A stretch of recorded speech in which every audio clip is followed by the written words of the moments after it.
Right now, millions of Americans are driving vehicles they believe are safe financial decisions. They trust the badge on the hood, the reputation built over decades, and the assumption that resale value will still be there when it matters most. But in 2026, that confidence is going to be tested in a way most owners are not prepared for. Several popular car brands are approaching a breaking point, not because people suddenly dislike them, and not because the cars stop running overnight, but because ownership itself is becoming too expensive, too complicated, and too risky for the average buyer. When this shift happens, resale values do not decline slowly or predictably. They drop quietly, unevenly, and often without warning. By the time most owners realize what is happening, trade-in offers have already fallen and private buyers have already moved on. Today, I am breaking down which popular car brands are facing serious trouble heading into 2026, why the warning signs are already visible, and what smart owners are doing right now to avoid being stuck with vehicles the market no longer wants. If you care about protecting your money, your resale value, or your next car decision, make sure to like this video and subscribe to Fix or Flip. This channel exists to help you understand car market shifts before they turn into expensive mistakes. And stay with me until the end, because the final brand we will talk about is the one most people believe is completely safe, and that false sense of security is exactly what makes it the most dangerous. This video is not about classic cars, rare collectibles, or obscure manufacturers. These are mainstream brands, the same ones filling American driveways, parking garages, and dealership lots right now. In 2026, the cracks in these brands will become impossible to ignore. Car brands rarely collapse in dramatic fashion. Instead, they decline through shrinking trust, rising ownership costs, and weakening demand in the used market. The biggest mistake most owners make is focusing only on how a car feels today, rather than how it will be perceived 3 years from now.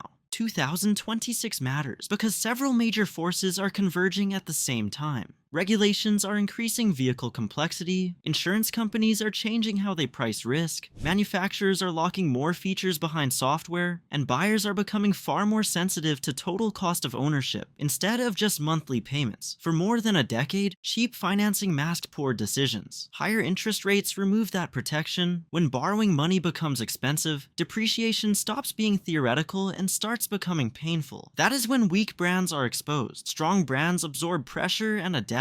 Weak brands lose resale value first, then reputation, and eventually relevance. The first group of brands at risk are legacy manufacturers that tried to become everything at once. These companies chased electric vehicles, luxury positioning, advanced technology, and mass market volume simultaneously. Instead of prioritizing durability and long-term ownership, they focused on features that looked impressive in advertisements and showroom demos. The result is vehicles overloaded with screens, sensors, and software systems that do not age well. Owners are already reporting problems that have nothing to do with engines or transmissions. Touchscreens freeze, driver assistance systems disable themselves, and warning lights appear without clear explanations.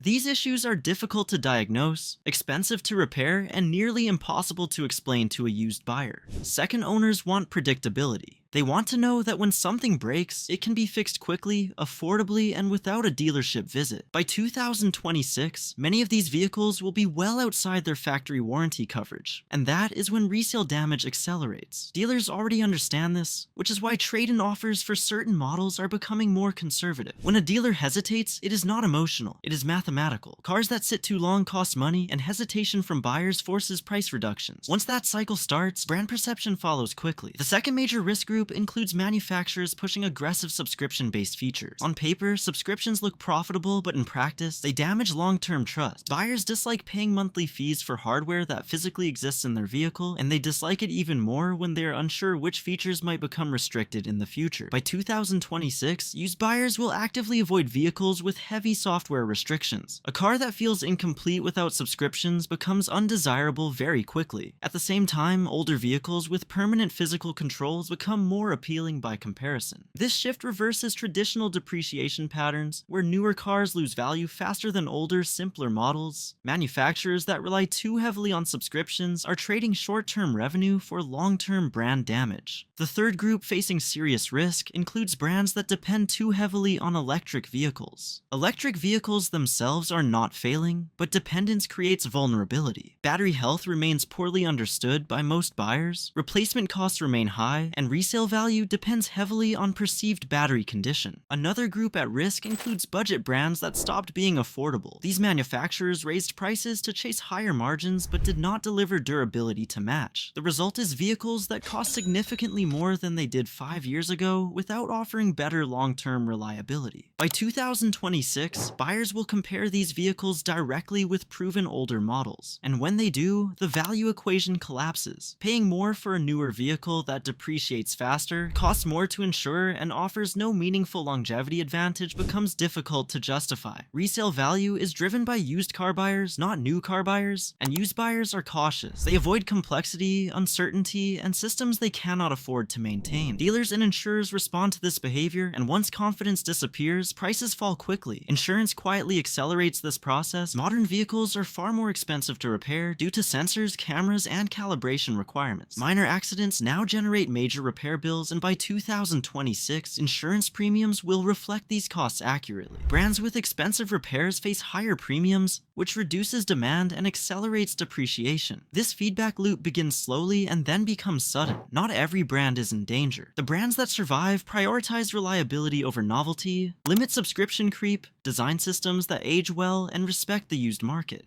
They understand that a car has multiple owners, not just the first. Smart owners are not panicking, they are planning. They are watching resale trends, checking insurance costs, and paying attention to long-term ownership data. Some are selling early, while others are holding vehicles that age gracefully. Car brand decline rarely looks dramatic. It appears as lower trade-in offers, longer dealership lot times, and shrinking buyer interest. By the time headlines appear, the opportunity to act has already passed. 2026 will separate strong brands from fragile ones. The owners who pay attention now will avoid regret later. If this video helped you see the car market differently, like the video, subscribe to Fix or Flip and share your thoughts in the comment. Are you holding, selling, or avoiding certain brands altogether? The next few years will reward people who understand value before it disappears.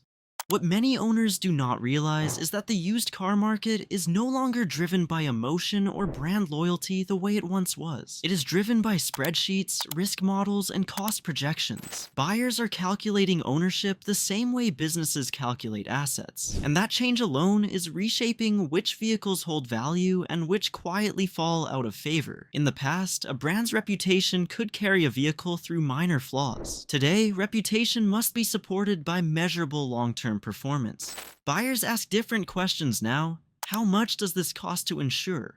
How expensive is routine maintenance? How often does software fail? How difficult is it to repair after a minor accident? These questions determine demand far more than styling or advertised features. Another overlooked factor accelerating brand decline is repair accessibility.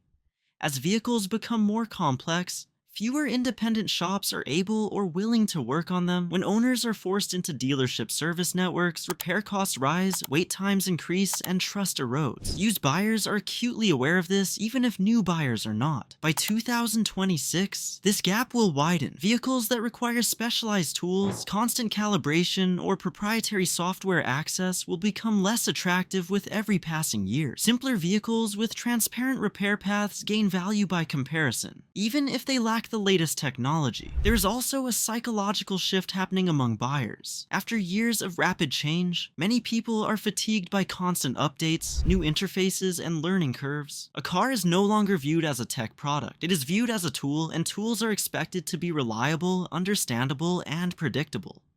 This shift directly affects resale. When buyers feel uncertain or overwhelmed, they walk away. They do not negotiate. They do not research further. They simply choose a different option. Enough individual decisions like that create market-wide consequences. Another pressure point is parts availability. Global supply chains are still fragile, and vehicles with unique components suffer the most. Long wait times for basic repairs increase total cost of ownership and reduce buyer confidence. A vehicle that cannot be repaired quickly loses practical value regardless of how advanced it once seemed. Depreciation accelerates fastest when inconvenience becomes normal. Missed workdays, rental cars, and delayed repairs all add hidden costs. By the time these costs become visible to second owners, prices have already adjusted downward. Manufacturers are aware of these issues, but responses take years to implement. The market, however, reacts immediately. Buyers do not wait for future promises, they respond to current reality. That disconnect is why 2026 represents a tipping point rather than a gradual transition. Another reason this moment matters is generational behavior. Younger buyers approach ownership differently. They are less attached to brands and more focused on flexibility. They prioritize predictable expenses and resale safety. Vehicles that fail to meet those expectations struggle to attract demand in the used market. At the same time, older buyers are downsizing, simplifying, and becoming more conservative. This convergence creates a narrow band of vehicles that appeal to both groups. Anything outside that band faces declining interest. It is important to understand that resale value does not disappear evenly. It erodes first in private sales, then at auctions, and finally at dealerships. By the time a decline becomes obvious to the average owner, professionals have already priced it in. That is why smart owners monitor early signals. Rising insurance quotes, lower online instant offers, fewer inquiries on listings, longer time to sell. These indicators appear months or even years before widespread awareness. Holding the wrong vehicle too long is not a mechanical failure. It is a timing failure. And timing matters more now than it ever has. This does not mean panic selling or abandoning vehicles that still serve your needs. It means understanding where the market is heading instead of where it has been. Vehicles that align with long-term ownership trends will remain desirable. Vehicles that depend on novelty, complexity, or constant updates will not. The most dangerous assumption an owner can make is believing that past performance guarantees future value. Markets change, priorities shift. What once felt safe can quietly become risky. 2026 will not bring sudden collapse. It will bring clarity. The brands that respected long-term ownership will stand out. The ones that ignored it will struggle to maintain relevance. The advantage belongs to those who act early. Whether that means selling before demand weakens, holding vehicles that age well, or avoiding purchases that carry unnecessary risk, awareness is the real asset. If you are thinking ahead, you are already ahead. The car market rewards patience, planning, and realism. It punishes complacency. And the people who understand that difference will keep their money, their options, and their freedom long after others are forced to react.